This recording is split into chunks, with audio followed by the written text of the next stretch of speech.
Դելֆտի նոր եկեղեցին է, որը կառուցվել է 13-ից 14-րդ դարերում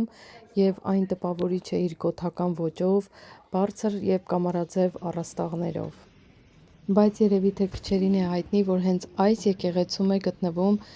թագաժառանգ Վիլյամ Ֆան Օրանյեի դամբարան գերեզմանը։ Վիլյամ Ֆան Օրանյեն հիմնականում բնակվել է Դելֆտ քաղաքում և հենց այդտեղ էլ սպանվել է 1584 թվականին,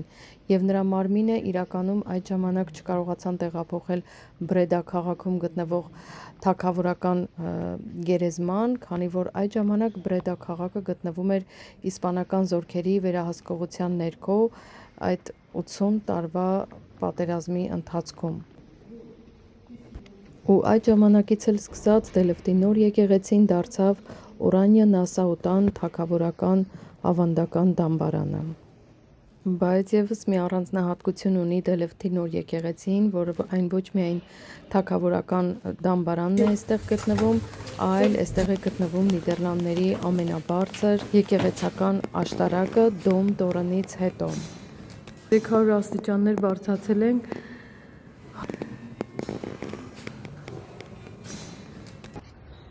Ինչ խոսք, հրաշք տեսարան է բացվում վերևից և ասում են, որ եկեղեցին բազմաթիվ աղետների է դիմակայել, հրդեհներ, կայծակների հարվածներ, և նույնիսկ Դելֆտի հայտնի Դոնդերսլախը չի կարողացել, այսինքն այդ պայթյունից հետո կանգուն է մնացել եկեղեցին։ Նաև ասեմ, որ աշտարակը ոչ բոլոր օրերին կարելի է բարձրանալ, վատ եղանակի դեպքում թույլ չեն տալիս, նաև շատ շոգ լինելու դեպքում թույլ չեն տալիս և քամու ուժգնության դեպքում թույլ չեն տալիս աշտարակը բարձրանալ։ Ասում են, եկեղեցու կառուցման աշխատանքները սկսվել են Սիմոն անունով մի մուրացկանի տեսիլքից հետո։ Ու չնայած նրան, որ եկեղեցու անունը նոր եկեղեցի է, եկեղեցին ունի արդեն 600 տարվա պատմություն, և ինչու է անվանվել նոր եկեղեցի, քանի որ արդեն Դելֆտում կար եկեղեցի, և որպեսզի